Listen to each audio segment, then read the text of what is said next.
আর প্রকৃত ইমানদার হইতে হইলে ইমান মজবুত করতে লাগবো, তাকওয়াওয়ালা হইতে লাগবো, আখিরাতের উপরে পরিপূর্ণ বিশ্বাস রাখতে লাগবো। যে ধরনের ইমান, যে ধরনের বিশ্বাস, সেই মসজিদে আকসারে কেন্দ্র করিয়া আল্লাহর যে মায়ার বন্দা অকল মসজিদে আকসারে স্বাধীন করার লাগি যে সংগ্রামী ভাই অকলের ভিতরে যে ইমান আছে, বলকে সেই সংগ্রামী বা ছোট ছোট বাচ্চাই নকলের ভিতরে যে ইমান আছে, সেই ইমান গড়িয়া তুলতে লাগবো।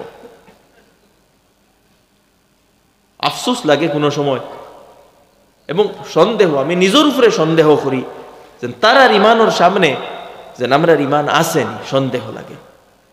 আমার দুস্থ হল, বুজুর্গ হল, ইমানের ক্ষেত্রে, দিনের ক্ষেত্রে আমরা বহুত পিছে। আমরা রুটিন লাইফরে আমরা জীবন মনে করে লাইছি উম্মতে মুসলিমা, উম্মতে মোহাম্মদী রুটিন লাইফ কাটাইবার লাগিয়ে আইছে না, ন্যায় প্রতিষ্ঠা করার লাগিয়ে আইছে। যেন অন্যায় হইব সেই অন্যায়ের প্রতিহত করতে লাগবো, অন্যায়ের বিরুদ্ধে হইতে লাগবো, সমাজ ন্যায় প্রতিষ্ঠা করতে লাগবো, ভ্রাতৃত্ববোধ প্রতিষ্ঠা করতে লাগবো, নফরত মিটাইতে লাগবো। এর লাগি আমরা চিন্তা করা দরকার, প্ল্যানিং করা দরকার, স্ট্র্যাটেজি বানানি দরকার যে কিভাবে সমাজ ন্যায় আনতাম, সমতা আনতাম, যে কমিউনাল ভায়োলেন্স যেগুলো, এগুলার কিভাবে দূর করতাম, বিভিন্ন কমিউনিটির মানুষের মধ্যে কিভাবে ভ্রাতৃত্ববোধ স্থাপন করতাম, কুতামরান মানুষের মধ্যে যে দূরত্ব, যে বিবাদ, যে ঝগড়া, এগুলারে কিভাবে দূর করতাম, এর চিন্তাধারা করার দায়িত্ব আমরার উপরে। তখন গিয়া পরিপূর্ণ আমরা মুসলমান হইমু।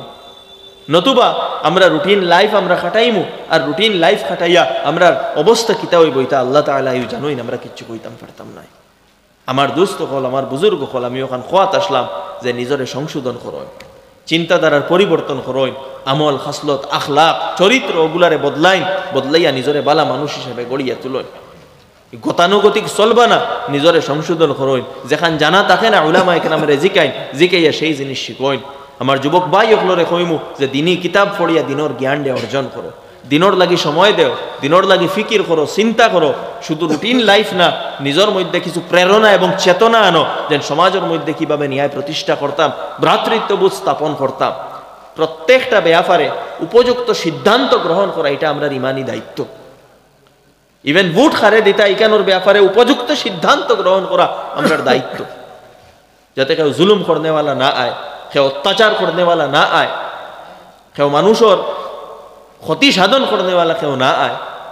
আমার দুস্থ হল, বুজুর্গ হল, এবং এটা সম্ভব হইব যখন আমরা প্রকৃত অর্থে তাকওয়াওয়ালা বনমু, তখন আল্লাহর রহমত, আল্লাহর মায়া সেইগুলা পাইমু। আমি আরো এক আয়াতে কারিমা তিলাওয়াত করছিলাম সূরা ইউসুফের।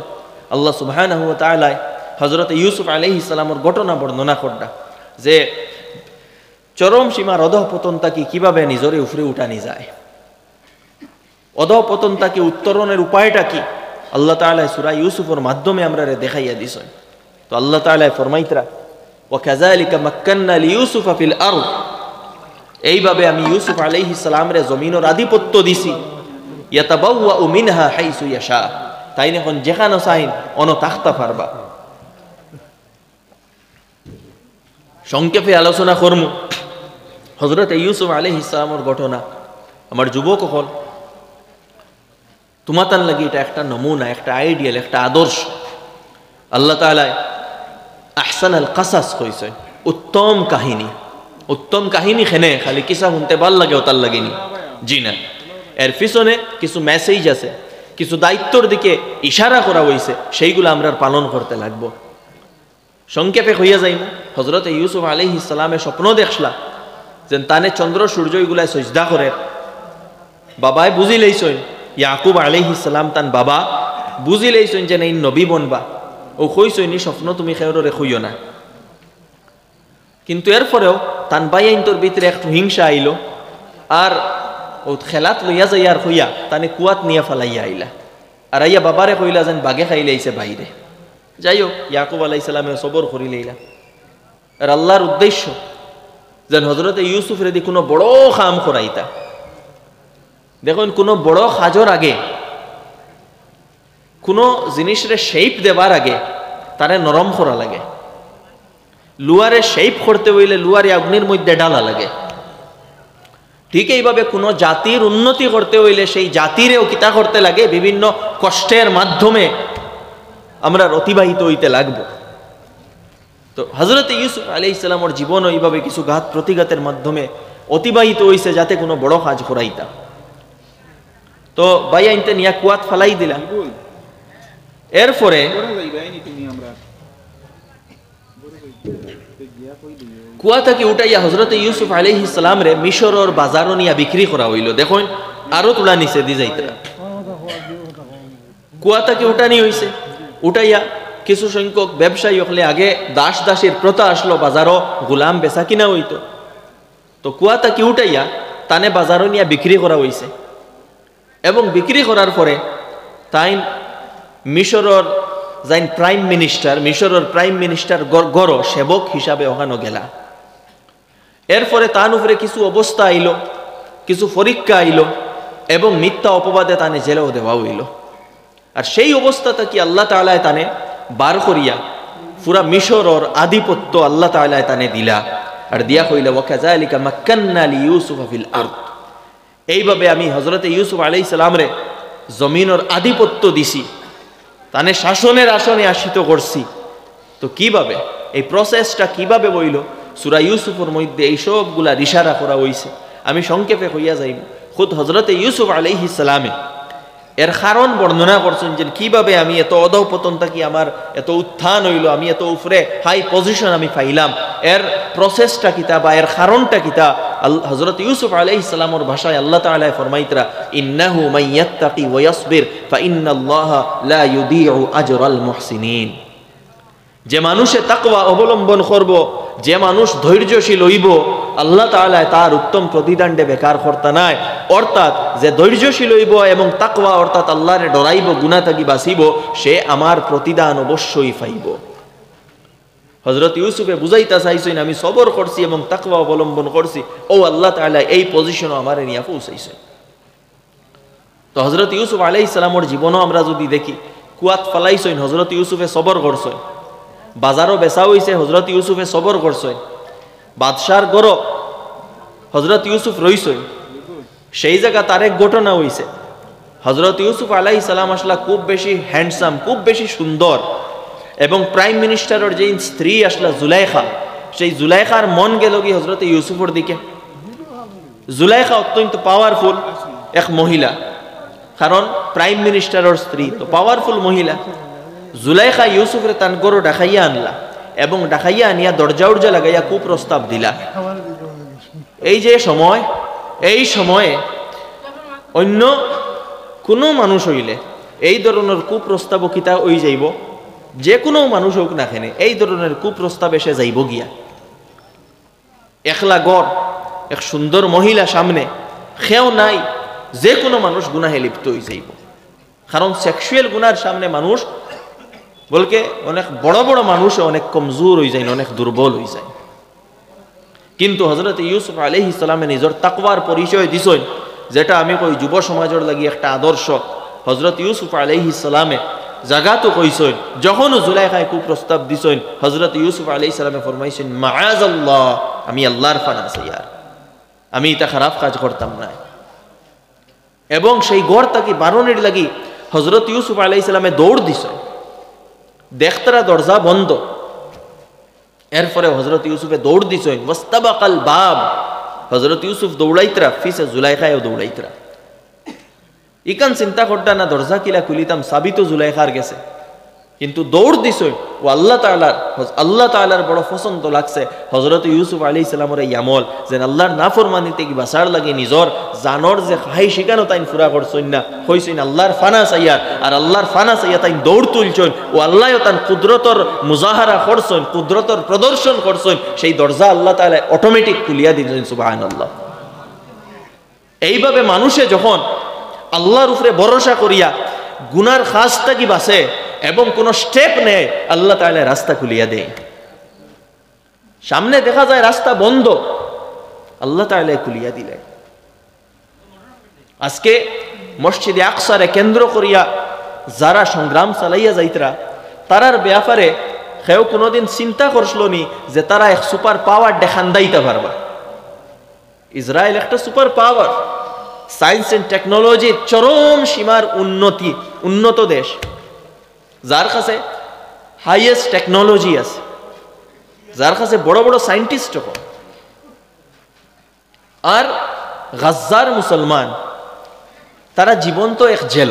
গাজ্জা এটা এক জেল, মানে এটা এমন একটা শহর যে শহরটা কি আপনি ইসরায়েলের পারমিশন ছাড়া বাড়াইতেও পারতা নাই, ঢুকতেও পারতা নাই, কোনো সামান ইসরায়েলের পারমিশন ছাড়াই কেন ঢুকতেও পারতা নাই। সেই জায়গার মধ্যে সেই গাজ্জার শক্তিশালী মজবুত ইমানওয়ালা মানুষ হলে তারা সুড়ঙ্গ খুদিছইন, তারা কেন বিভিন্ন সাইন্টিফিক এক্সপেরিমেন্ট করছইন, তারা কেন ওয়েপন্স জমা করছইন, তারা নিজরে ট্রেন্ড করিয়া মজবুত আর্মি হিসাবে গড়িয়া তুলছেন। আর এটা সব খানোর, সব ইসরায়েলের আন্ডারে জায়গাগুলা। তারা দেখেন এর মাঝেও কিতা তারা এত বেশি প্রস্তুত হইছে, আর প্রস্তুত হইয়া ইসরায়েল সেই অহংকারের মধ্যে যে আমরা রে তো কেউ ক্ষতি সাধন করতে পারতো না, আমরা আয়রন ডোম আছে, অতা টেকনোলজি আছে, কেউ আমরা দারু লইতে পারতো না, এই অহংকারের মধ্যে বাত আসলা। সেই সময় আল্লাহর সেই মায়ার বন্ধ হলে সেই জালিম ইসরায়েলের কিতা করছেন গুম ভঙ্গ করে দিচ্ছে।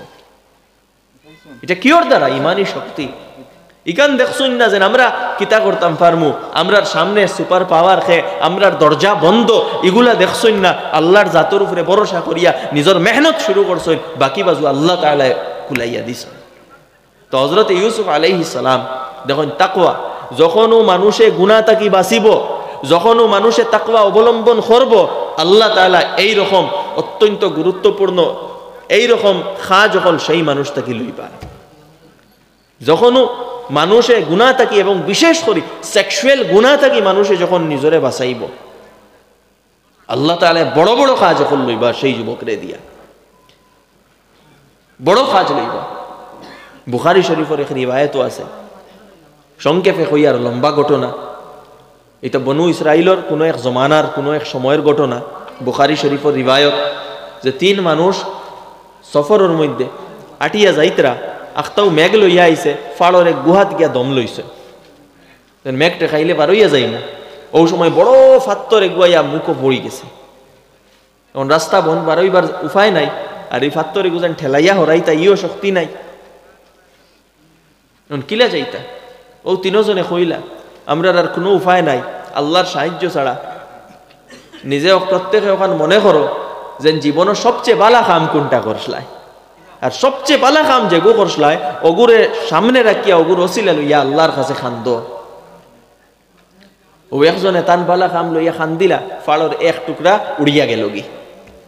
দ্বিতীয় জনে ও তান বালা কাম বর্ণনা করা শুরু করলা, যেন আল্লাহ আমি যুবক আসলাম, আর একটা মেয়েরে আমি বড় বালা পাইতাম, খুব সুন্দর মেয়ে আসলো, আমি খুব বালা পাইতাম, প্রেমে পাগল আসলাম, আর সেই মেয়ের লগে ফিজিক্যাল রিলেশন করার লাগে আমি বড় চেষ্টা করছি, এবং শেষে পয়সার বিনিময়ে সেই মেয়েরে আমি রাজি করছি, এবং সেই মেয়ে একটা সার্টেইন অ্যামাউন্ট কইছে যে এই অ্যামাউন্ট আমারে দেও, তুমি আমার লগে ফিজিক্যাল হইতে পারবাই। তো আমি বিভিন্ন দিন মেহনত করিয়া রুজি করিয়া পয়সা জমাইয়া সেই মেয়ের কাছে লইয়া গেছি। সেই মেয়ে আমারে তাই রুমো লইয়া গেছে, এবং রুমো নিয়া তাই আমারে পুরা সুযোগ দিছে।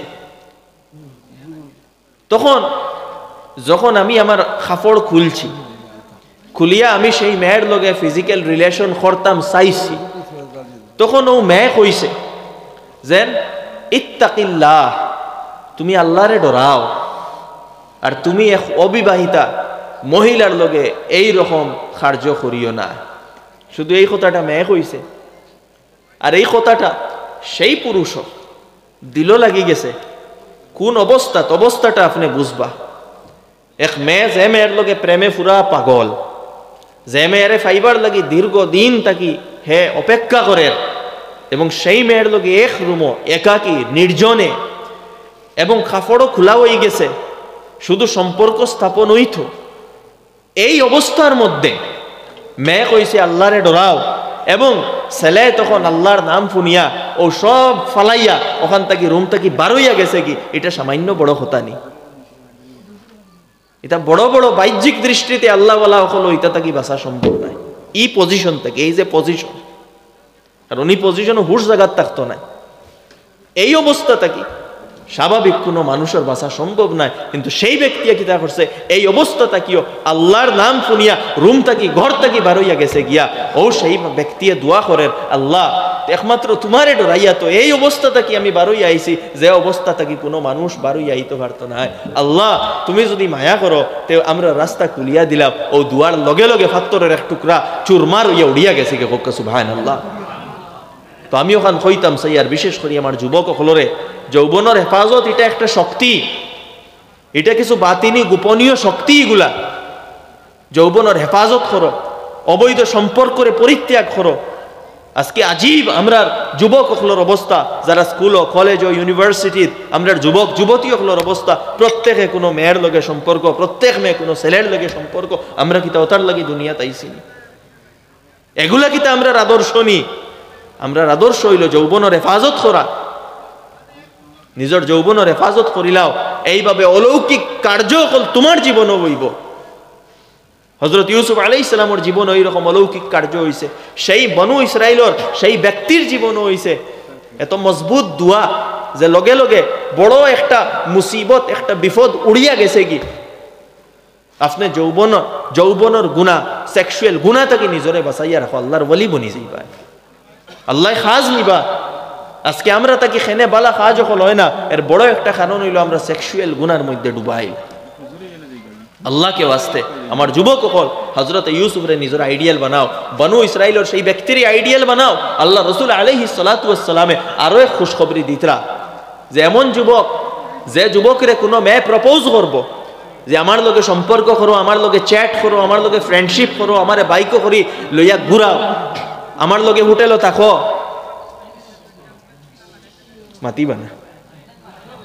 তো এইভাবে প্রপোজ করব, আর সেই সময় সেই যুবকে কিতা করবো? অস্বীকার করব।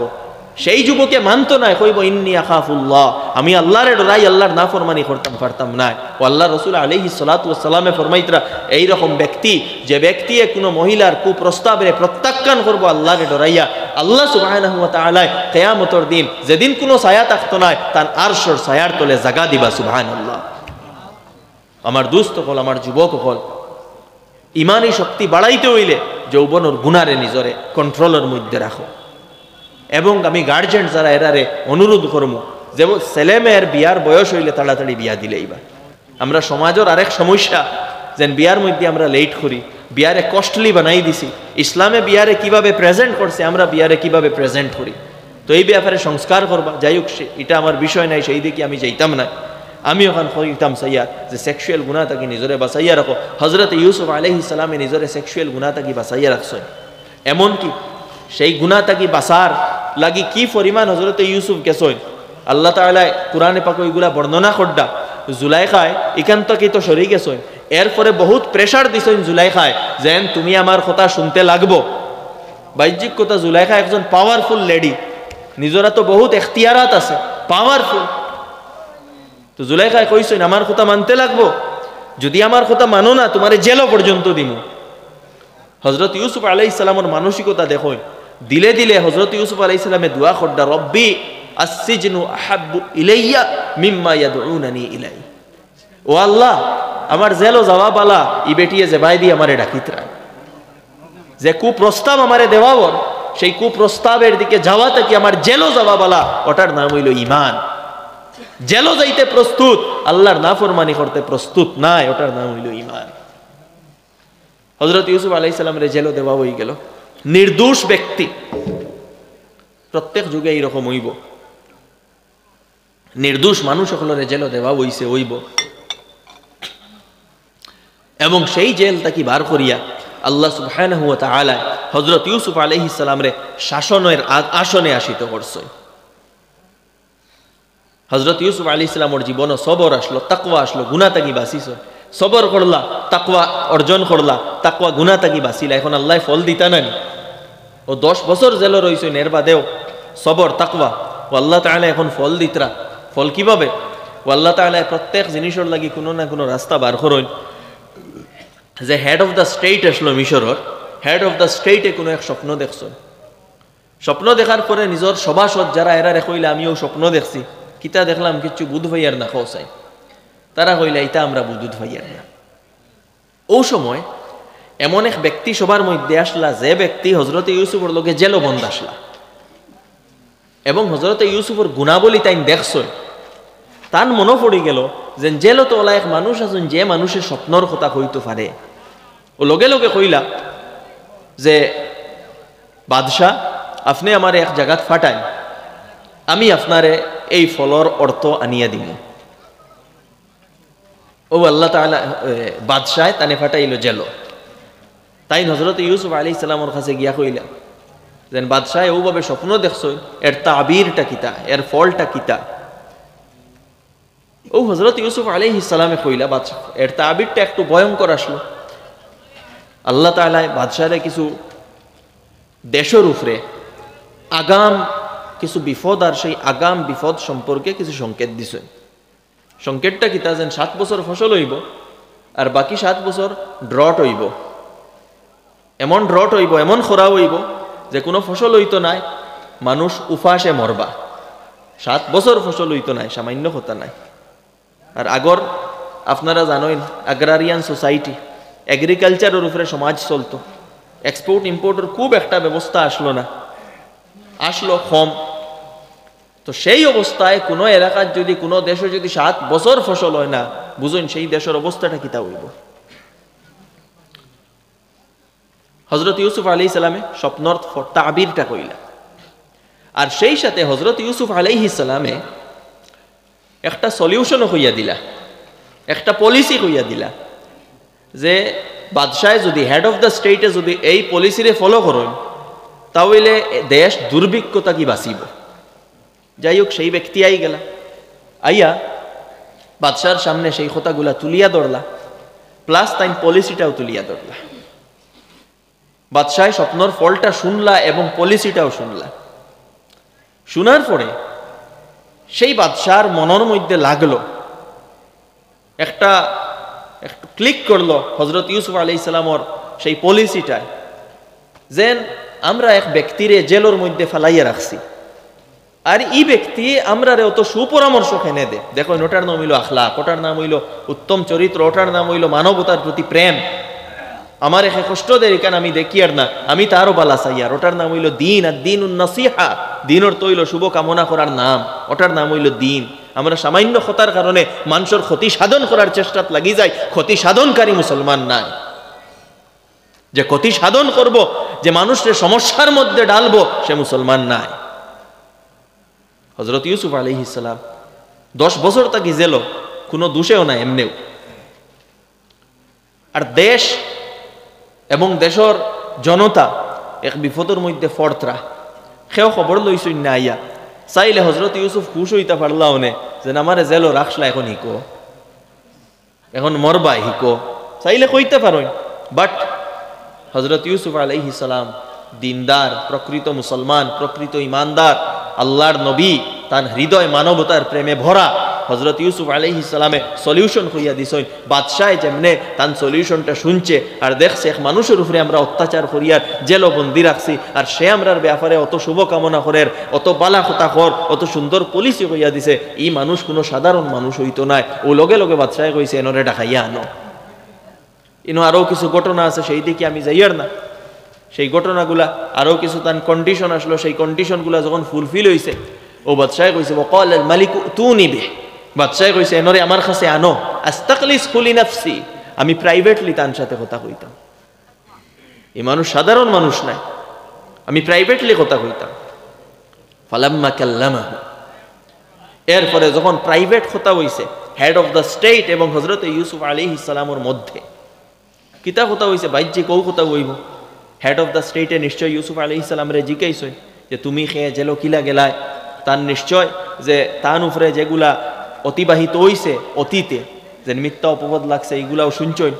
তার অপবাদগুলো আগে ক্লিয়ার হয়ে গেছে, জুলাইখা অ্যাকসেপ্ট করি লাইছই যে আমি মিছা মাতিছি, এগুলা হইছে। পলিসি সম্পর্কেও আলোচনা হইছে। ইউসুফ আলাইহিস সালামের ডিটেইলসে কইছেন যে এইভাবে যদি আপনি আপনার পলিসিগুলারে বানাই, তাহলে আপনার দেশ, আপনার জনতা দুর্ভিক্ষতা কি বাঁচিবা, নতুবা দেশের নাগরিক বাঁচিতে পারতা নাই। এখন হযরত ইউসুফ আলাইহিস সালামের যে পলিসি, যেটা হেড অফ দ্য স্টেটে দেখলো পলিসি বড় সুন্দর, কিন্তু এই পলিসিরে ইমপ্লিমেন্ট কে করব, এই পলিসিরে ইমপ্লিমেন্ট করনেওয়ালা কেউ নাই। কারণ পলিসি ইমপ্লিমেন্ট করে এক্সিকিউটিভ। আমরা সবাই জানি পলিসি ইমপ্লিমেন্ট করে এক্সিকিউটিভ যারা হয়তো মিনিস্টার হইব বা মিনিস্টার ওর অধীনে যে আমলা যারা, আমরা দেশের হিসাবে মিনিস্টার এবং মিনিস্টার অধীনে যারা সিভিল সার্ভেন্টস, ডিসি হইতে পারেন, সার্কেল অফিসার হইতে পারেন, এসডিএম হইতে পারেন। তো এই মিনিস্টার এবং মিনিস্টারের অধীনে যারা কর্মকর্তা এক্সিকিউটিভ, তো পলিসিটা ইমপ্লিমেন্ট করতো এক্সিকিউটিভে, কিন্তু হেড অফ দ্য স্টেটে তার পুরা দেশের নেচার হে জানের। হেড অফ দ্য স্টেটে দেখছে যে আমার এই নেশনের মধ্যে যারা এক্সিকিউটিভ আছে এরা খেয়েও মুখলিস নাই, নিঃস্বার্থ নাই, তারারে যখন পলিসি ইমপ্লিমেন্ট করার কথা খোয়া হইব, তারা সারা খাদ্য সামগ্রী নিজে এবং নিজের কুটুম খেসর লাগি জমাইয়া রাখবো, আর মানুষরে বাটিয়া দিতা নাই, মানুষ বুকে মরবা। হযরত ইউসুফ আলাইহিস সালামে যে ডিস্ট্রিবিউশনের যে ফর্মুলা দিছলা, হেড অফ দ্য স্টেটে দেখলো যে এই ফর্মুলাটা ইমপ্লিমেন্ট আমার যারা এক্সিকিউটিভ এরা করতে পারতা না, এরা করাপ্টেড, এরা করাপশন করবা 100 বার, দেশ বাঁচিত নাই। 7 বছরের ফুড ডিস্ট্রিবিউশনের সিস্টেম পিডিএস বানাইয়া দিমু, কিন্তু তারা করতা নাই, তারা বেশিরভাগ মারিয়া খাইলেইবা। যে আমরা সমাজও হয় নানি 10 কেজি চাউল আইলে 5 কেজি পাওয়া যায়, 5 কেজি নাই। টেকা 1 কোটি স্যাংশন হইলে 20 লাখের কাম হয়, 80 লাখ নাই। বাদশাহী কথা বুঝে। এখন এই পলিসিটা ইমপ্লিমেন্ট করতে হইলে দেখুন আল্লাহ তাআলা খান তাকে কিভাবে কোন উসিলা লাগাইয়া কোন বাইদি নেই। ও জায়গাত বাদশাহ চিন্তা করিয়া দেখলো আমার দেশও একটা ন্যায় পরায়ণ মানুষ নাই। ও লগে লগে হযরত ইউসুফ আলাইহিস সালামের বাদশাহ প্রস্তাব দিল। ফালাম্মা কাল্লামাহু, যখন পার্সোনাল কথা হই গেল, কাল হেড অফ দ্য স্টেটে কইল ইন্নাকা লাদাইনা মাকিনুন আমিন, আইজ তাকি তোমারে আমি অথরিটি দিলাম, তোমারে আধিপত্য দিলাম। সুবহানাল্লাহ। বাদশাহ বুঝলো যে এই পলিসি ইমপ্লিমেন্ট ইমানদারির সাথে করতে পারলে একমাত্র ইউসুফে করবো, অন্য কেউ পারতো না, সব করাপ্টেড। হযরত ইউসুফ আলাইহিস সালামে কইলা ইজআলনি আলা খাজাইনিল আরদ, ব্যাপারটা হইল খাদ্য সামগ্রীর ব্যাপারে। তো আমারে আপনার যে ফুড মিনিস্ট্রি, সেই মিনিস্ট্রির মধ্যে আমারে নিয়োজিত করি দেয়। সারা দায়িত্ব লইয়া লাভ নাই, যেহেতু আপনার food distribution, food preservation and food distribution, খাদ্য সঞ্চয় এবং খাদ্য বন্টন, এই ব্যাপারে তো এই ডিপার্টমেন্ট ওটা আমারে দিলাই। আমি ইন্নি হাফিজুন আলিম, লগে তান 2টা বৈশিষ্ট্য কইলা যে আমারে আপনি হাফিজ পাইবা। ইন্নি হাফিজ, হাফিজ মানে কিতা, আমারে অনেস্ট পাইবা। আমি কোনো হেরফের করতাম নাই, যেন যতখান যেভাবে ফৌসানি লাগে সেইভাবে সেই মানুষরে অতখান আমি দিমু, অনেস্ট। আর আলিম অর্থাৎ আমি যেন একবারে অজানা এরকম নাই, আল্লাহর তরফ থেকে আমারে জ্ঞান দেওয়া হইছে কিভাবে ইকোনমিক ক্রাইসিস রে ট্যাকল করতে লাগে, ম্যানেজ করতে লাগে, আমি এই ব্যাপারে জানি, আল্লাহ জ্ঞান দিছ। এরপরে আল্লাহ সুবহানাহু ওয়া তাআলা ফরমাইতেন ওয়া কাযালিকা মাক্কান্না লিইউসুফা ফিল আরজ, এইভাবে আমি হযরত ইউসুফ আলাইহিস সালাম রে এই পৃথিবীর আধিপত্য দিছি।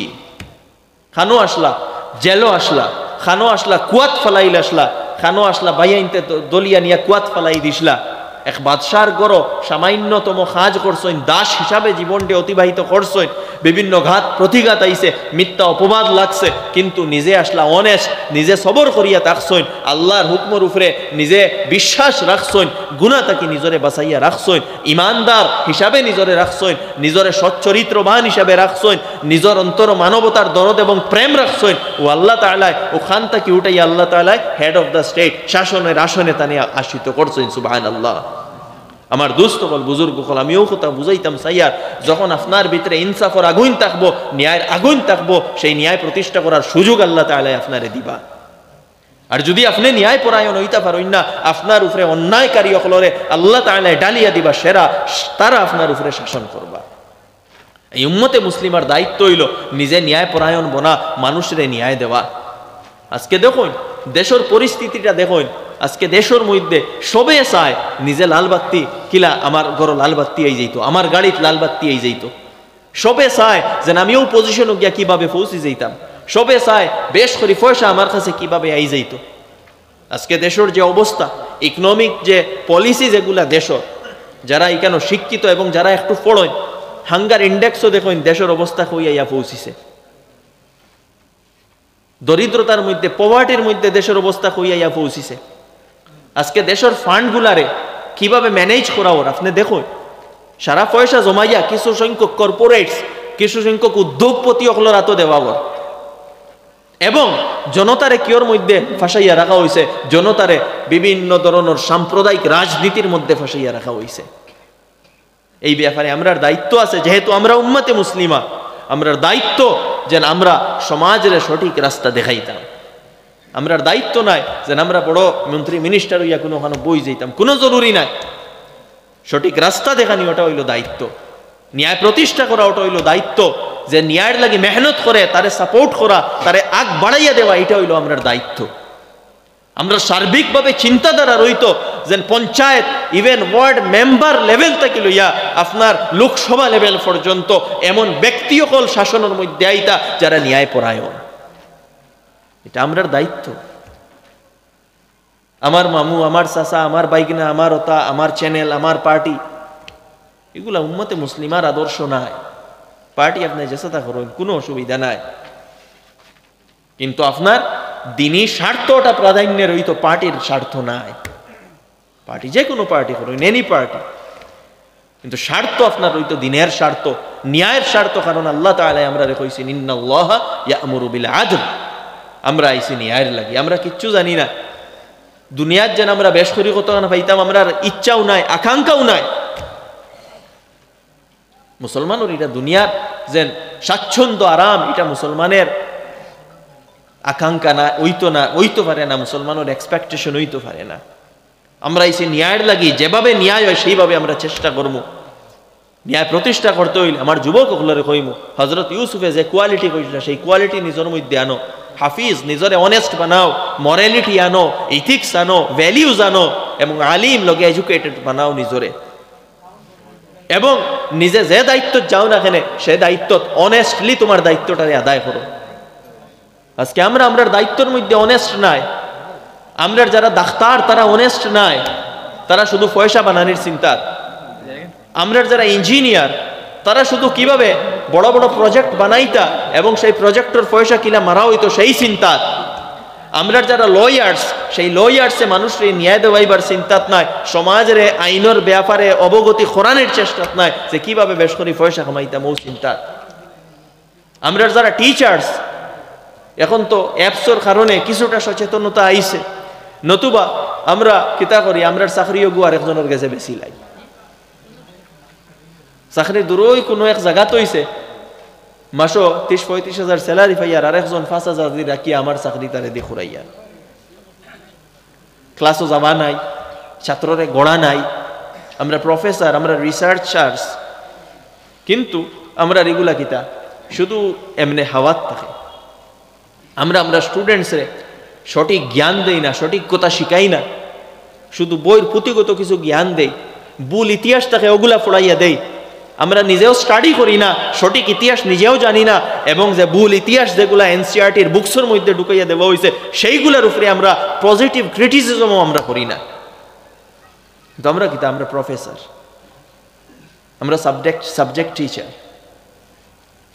আমরার দায়িত্ব আছে, আমরা যে পর্যায়ে আমরা থাকি না কেন, পলিটিক্সও আমরা থাকি, রাজনীতি, আমরা সরকারি বিভিন্ন পদের মধ্যে থাকি, পাটওয়ারি থাকি লইয়া চিফ সেক্রেটারি পর্যন্ত, এনি লেভেলও আপনি থাকুন, যে কোনো অফিসার ক্লার্ক হিসাবে আপনি থাকুন। আমরার উদ্দেশ্য নাই যে খালি আমারও ডিউটি লেখালেখি করলাম আর কোনো সুরত পয়সা কামাইলাম, এখান উদ্দেশ্য নাই। উদ্দেশ্য রইত মানুষের সেবা, সমাজ সেবা, দেশের সেবা।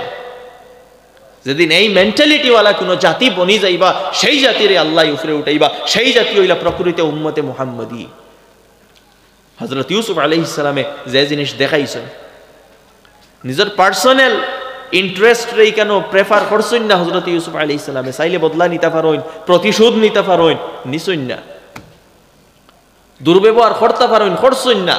গুনাহ করতে পারেন, করছেন না। সুযোগ আসলো, সেই ব্যক্তিত্ব, সেই আখলাক, সেই চরিত্র, সেই দায়িত্ববোধ, সেই নৈতিকতা, সেই নৈতিক মূল্যবোধ আমরার ভিতরে গড়িয়া তুলতে লাগবো, তখন গিয়ে আমরা প্রকৃত অর্থে মুসলমান হইব। আমার দুস্থ হল, আমি কথা দীর্ঘ করতাম না, অনেক লম্বা আলোচনা হয়ে গেছে। মোল্লা রুল ইসলাম সাহেব মনে হয়ে গেছে, নমাজ পড়া হয়ে যাইত।